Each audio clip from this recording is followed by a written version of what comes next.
added to the case, and now it's going to be up to him whether Diddy is released. Meanwhile, he's still behind bars in a Brooklyn jail that, according to his attorneys, has deplorable conditions. We're taking a closer look at Diddy's day-to-day life incarcerated and his road to a possible release with attorney Randy Kessler. I'm Sierra Gillespie, and this is Law and Crime News. 54-year-old Sean P. Diddy Combs is entering his fourth week behind bars, being held at the Metropolitan Detention Center in Brooklyn. It's a far cry from his lavish life and mansions in Miami and Los Angeles, but ironically, it was the evidence collected at those mansions that put Diddy in jail in the first place. Back in March, federal investigators raided Diddy's homes in Florida and California, collecting evidence in the federal case against him. We now have a better idea about what investigators were collecting, including multiple AR-15 rifles with the serial numbers removed, a drum magazine, and illegal drugs. But Diddy doesn't face any charges for possession of those items. Instead,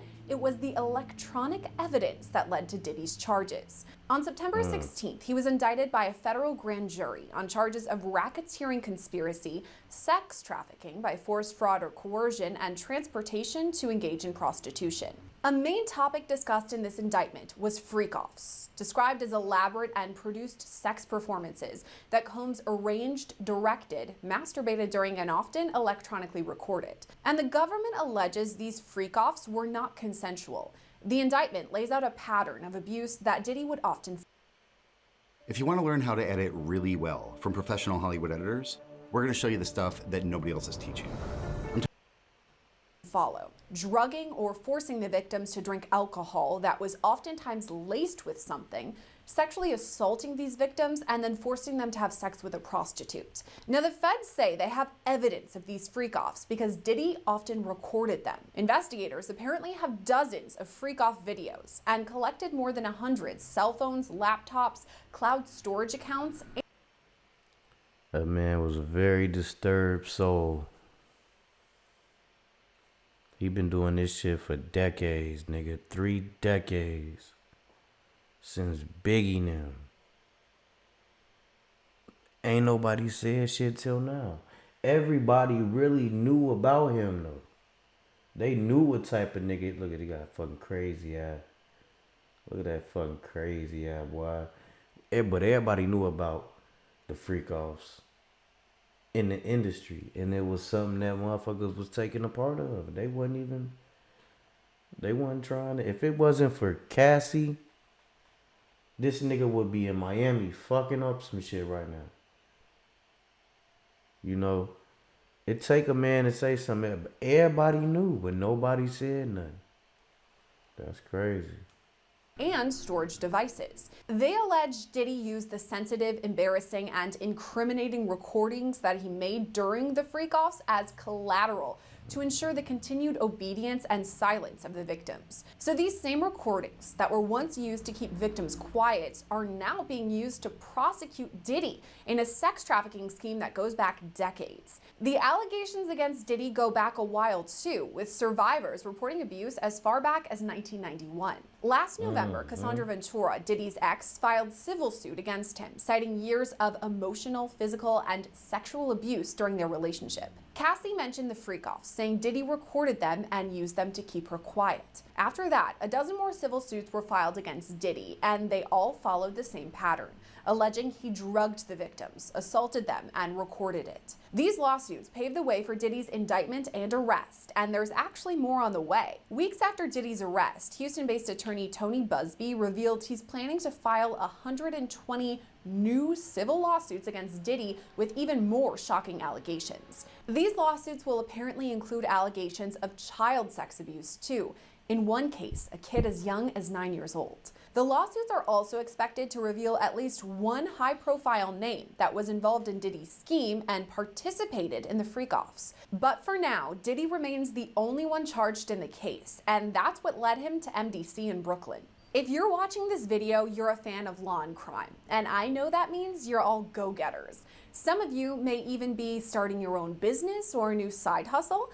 That's why I want to talk to you about our amazing sponsor, Odoo. It's a free all-in-one business management software that provides you with a range of applications that help with the day-to-day of owning a business. That's things like managing PTO, customer relations, or even different subscriptions. Now here's the kicker. You can try Odoo for free right now without even for free right now.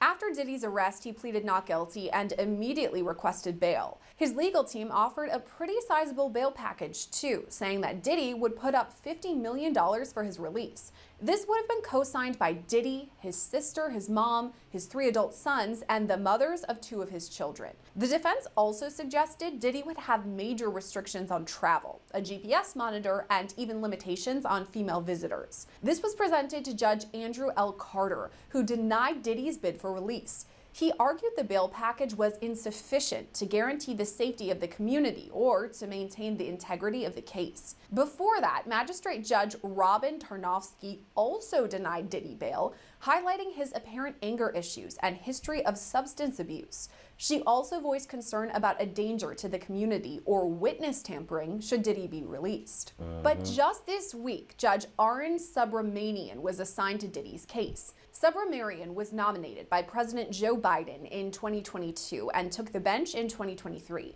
Before that, he was a law clerk for Supreme Court Justice Ruth Bader Ginsburg. Subramanian's no stranger to high-profile cases either. He's also overseeing the Department of Justice antitrust case against Ticketmaster. That's the case where the government alleges Ticketmaster has an unlawful monopoly on the market.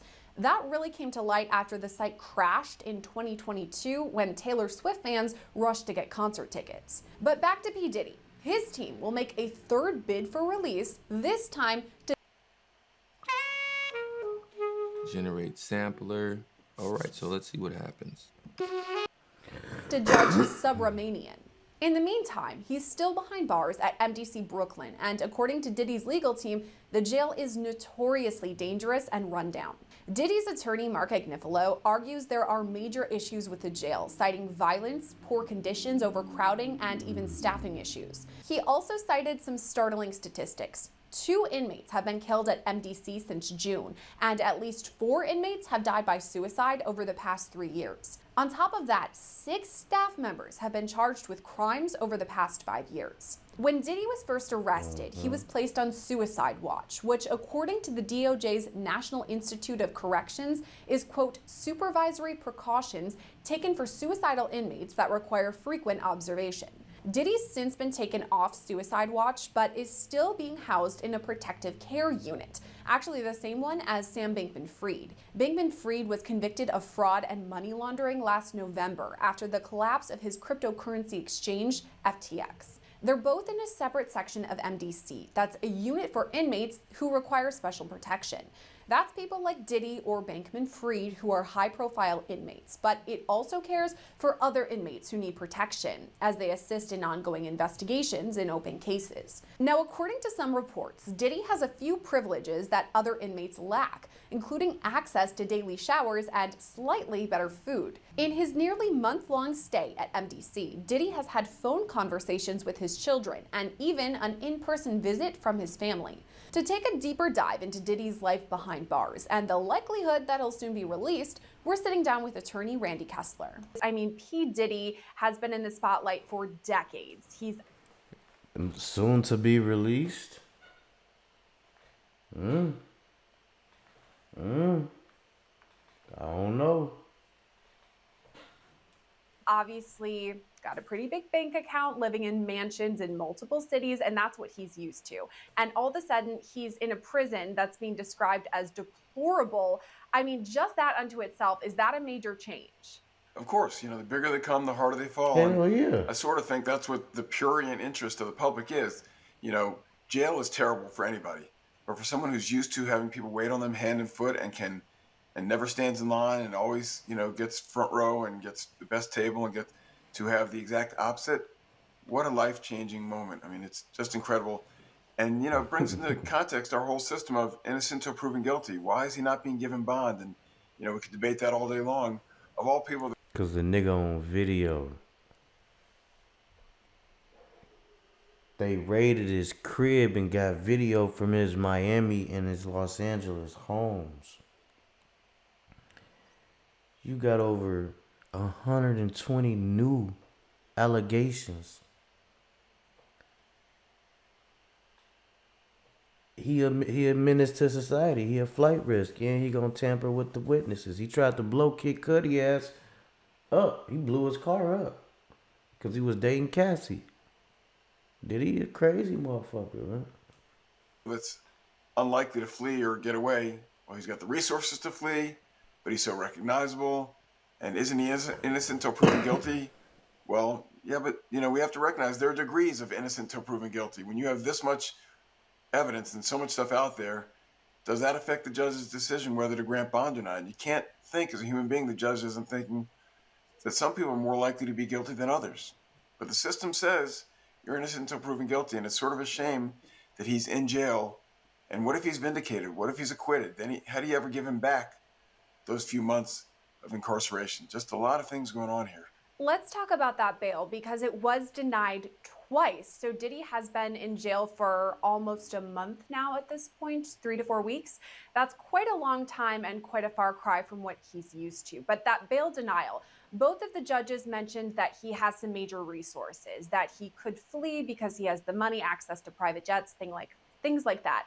Do you think that's a valid argument that these judges are making, that he could just flee and run away? I mean, it's a legitimate concern. No judge wants to wake up and read the headlines the next day. Oh, they treated this guy special and they gave him bond, and now he's gone and he fled from justice. So that's what's in the back of most judges' minds. On the other hand, we deal with cases where clients have significant funds sometimes, and sometimes where there's money, you can craft a unique solution. Years ago it was the ankle bracelet and the ankle monitor. I know he mad he took that picture with Diddy, boy. Everybody mad they took a picture with Diddy because that bitch might just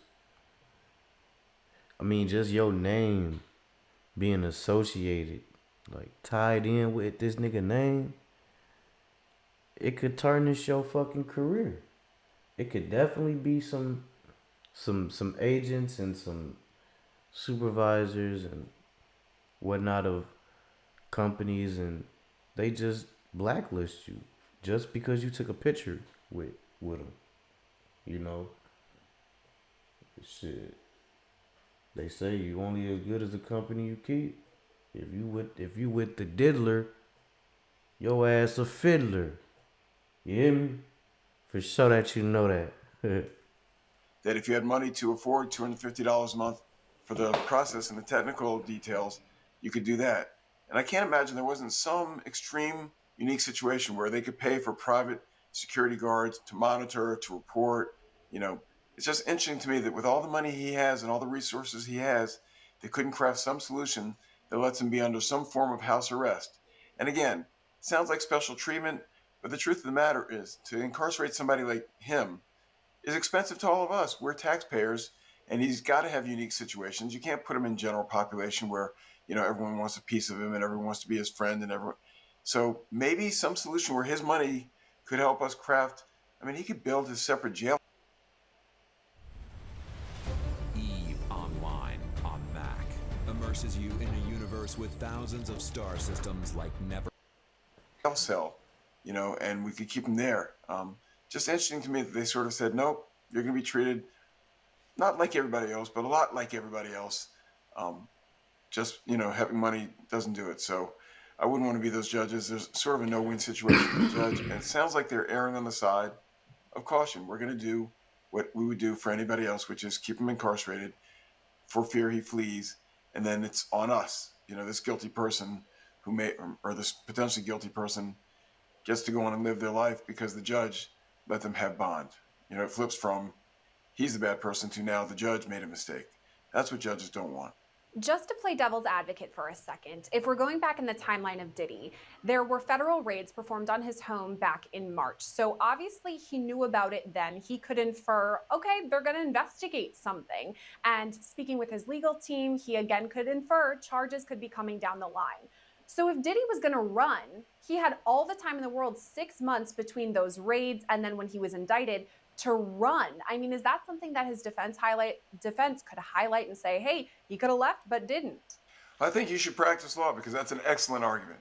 I think it's a 100% correct argument, which is he had the opportunity to flee, except that sometimes people don't think rationally. Some people that are in power often think, I can get away with this, I can get away with this.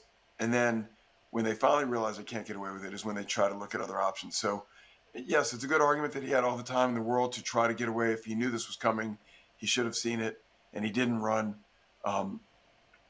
That's taking the approach that we're going to trust people.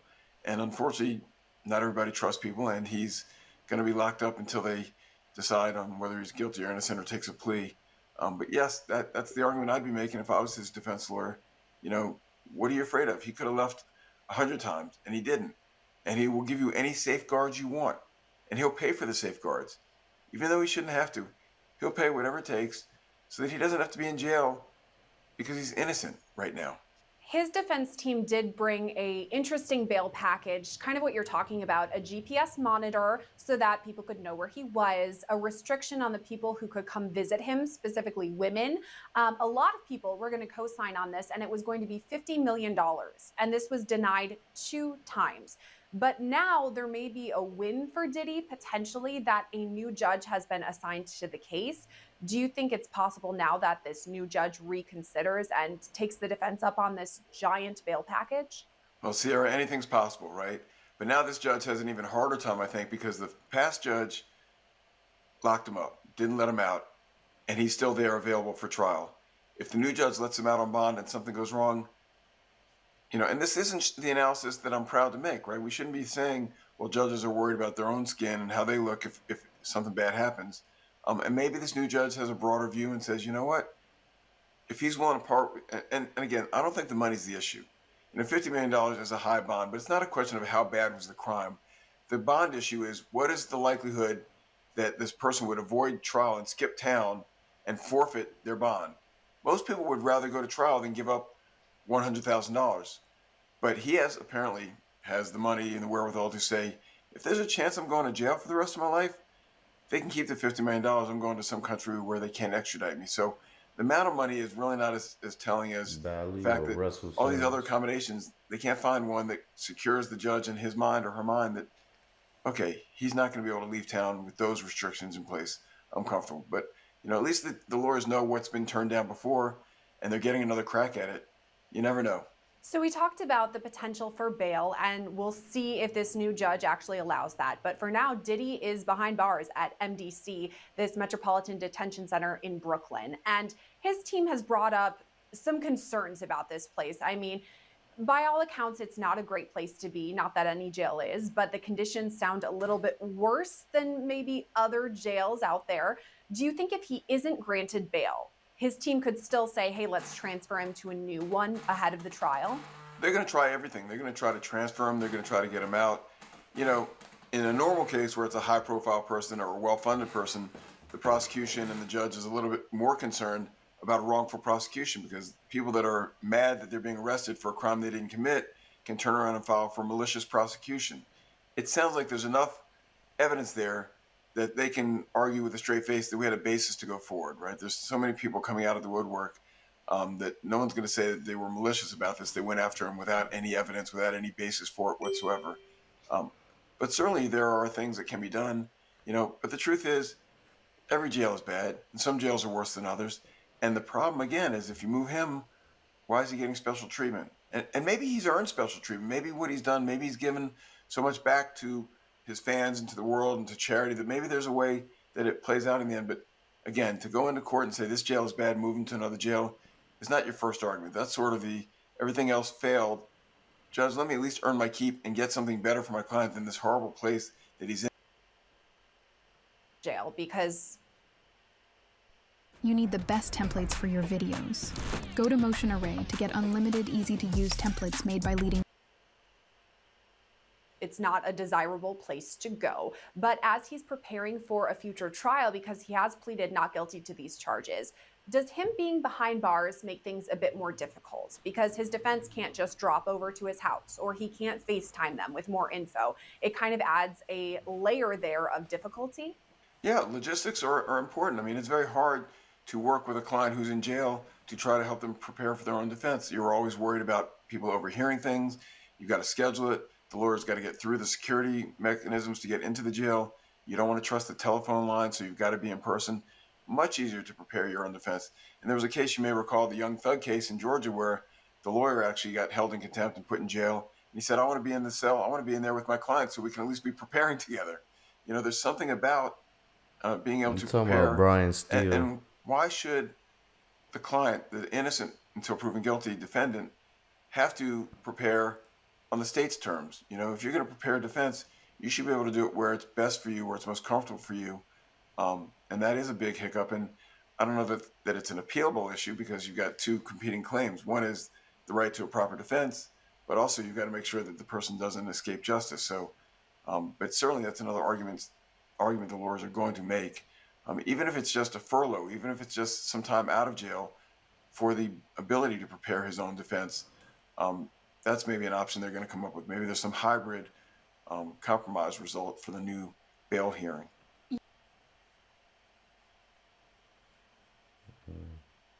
There you got it.